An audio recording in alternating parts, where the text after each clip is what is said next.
Top 10 के sponsor है Adnan water tank, safe and healthy water storage solution, Ballaguda, Hyderabad. अस्सलाम वालेकुम नाज़रीन, मैं हूं आसिम खान और आप देख रहे हैं BBN चैनल। आइए देखते हैं आज की टॉप 10 न्यूज़। इजराइल की जानिब से किए गए फ़िज़ाई हमलों में गाज़ा में मौजूद स्कूल में पनाह लेने वाले 52 अफराद हलाक हो गए और 55 से ज़्यादा ज़ख्मी हो गए। हमास के गज़ा हेल्थ मिनिस्ट्री के मुताबिक स्कूल पर 3 बार हमला हुआ।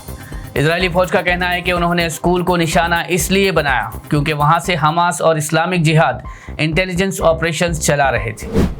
नॉर्थ कोरिया ने अमेरिकी सदर डोनाल्ड ट्रंप के golden dome missile shield plan को इंतहाई ख़तरनाक करार देते हुए इसे स्पेस की अक्सरियत का जरिया कहा है। North Korean state media KCNA के मुताबिक ये निज़ाम न्यूक्लियर ताकतों की स्ट्रैटेजिक सिक्योरिटी के लिए एक बड़ा खतरा बन सकता है। नॉर्थ कोरिया के मुताबिक ये सिस्टम स्पेस में न्यूक्लियर और आर्म्स रेस को बढ़ावा देगा। इसके अलावा चाइना ने भी इस प्लान की मुखालिफत करते हुए अमेरिका पर ग्लोबल स्टेबिलिटी को नुकसान पहुंचाने का इल्ज़ाम लगाया है। अमेरिका ने स्टूडेंट वीज़ा पर रहने वाले भारतीय और दूसरे फॉरेन स्टूडेंट्स के लिए सख्त वार्निंग जारी की है। इस ऑफिशियल बयान में कहा गया है कि अगर स्टूडेंट्स कोर्स छोड़ देते हैं, क्लासेस अटेंड नहीं करते या अपने स्कूल को बताए बगैर प्रोग्राम से निकल जाते हैं तो उन स्टूडेंट्स का वीज़ा कैंसिल हो सकता है और वो फ्यूचर में किसी भी US वीज़ा के लिए नाअहल हो सकते हैं। इस ऑफिशियल बयान में मज़ीद कहा गया है कि स्टूडेंट्स को हमेशा चाहिए कि वो अपने वीज़ा की शराइत पर अमल करें और अपना स्टूडेंट स्टेटस मेंटेन करें ताकि किसी मसले का सामना ना हो। पाकिस्तान के वज़ीर आज़म शहबाज शरीफ ईरान के दौरे पर है।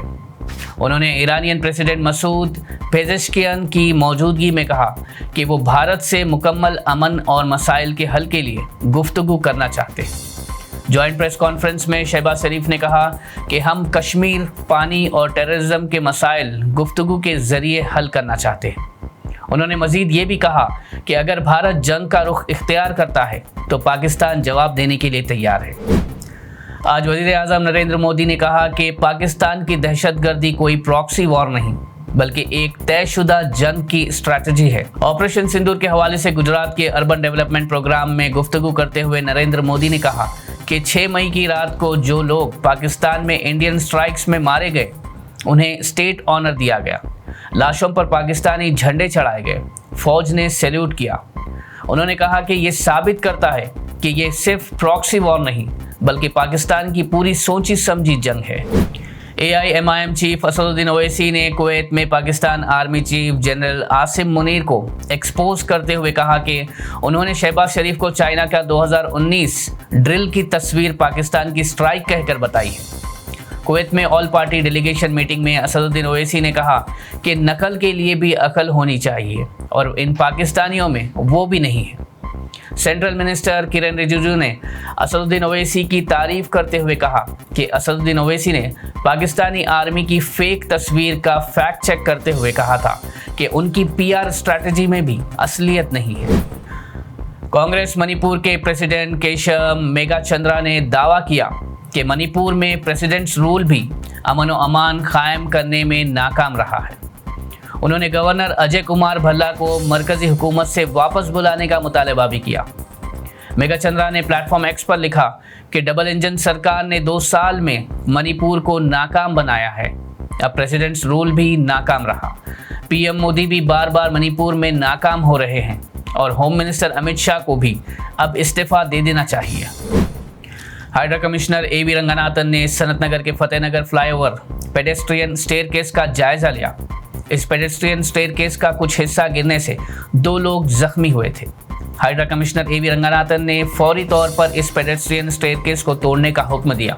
साथ ही शहर भर के पुराने स्ट्रक्चर्स की सिविल इंजीनियर्स की मदद से जांच का हुक्म भी दिया ताकि मुस्तकबिल में हादसे रोके जा सके। हैदराबाद में हर साल होने वाले फिश प्रसादम इवेंट के लिए तैयारी का आगाज हो गया है। ये इवेंट 8 और 9 जून को नामपल्ली के एग्जीबिशन ग्राउंड्स में होगा। DCP शिल्पा वल्ली की सरबराही में 21 डिपार्टमेंट्स का कोऑर्डिनेशन मीटिंग हुआ। इस मीटिंग में बातनी फैमिली, NGOs और एग्जीबिशन सोसाइटी के रिप्रेजेंटेटिव्स भी शामिल हुए। इस फिश प्रसादम इवेंट में लोगों को हर्बल पेस्ट जिंदा मछली के मुंह में डालकर दिया जाता है। इंडिया मेट्रोलॉजिकल डिपार्टमेंट हैदराबाद के मुताबिक तेलंगाना के मुख्तलिफ इलाकों में 31 मई तक बिजली के चमकने, आंधी और तूफानी हवाओं के साथ भारी बारिश देखी जा सकती है। आईएमडी के मुताबिक ऑरेंज अलर्ट 29 मई तक जारी रहेगा, जबकि 31 मई तक येलो अलर्ट बरकरार रहेगा। वेदर एक्सपर्ट टी बालाजी ने भी हैदराबाद में भारी बारिश की पेशगोई की है। इन सूरत हाल को देखते हुए हैदराबाद के लिए भी येलो अलर्ट जारी कर दिया गया है। तो नाज़रीन, ये थी आज की टॉप 10 न्यूज़। देखते रहिए बीबीएन चैनल। मुझे दीजिए इजाजत। अल्लाह हाफिज। Adnan Water Tank presents Adnan Auto Clean Water Tanks for the first time in India. ये self cleaning water tanks हैं, जिनको लगाने से आपका पानी बैक्टीरिया और जर्म्स से महफूज रहता है और आपके घर में बीमारियों का डर कम हो जाता है। फोम लेयर का इस्तेमाल करके 4 लेयर्स में इन टैंक्स को बनाया गया है। तो आप भी अपने घरों से साधारण वाटर टैंक्स को हटाइए और घर ले आए Adnan auto clean water tanks. Adnan water tanks, safe and healthy water storage solution, Banglaguda, Hyderabad.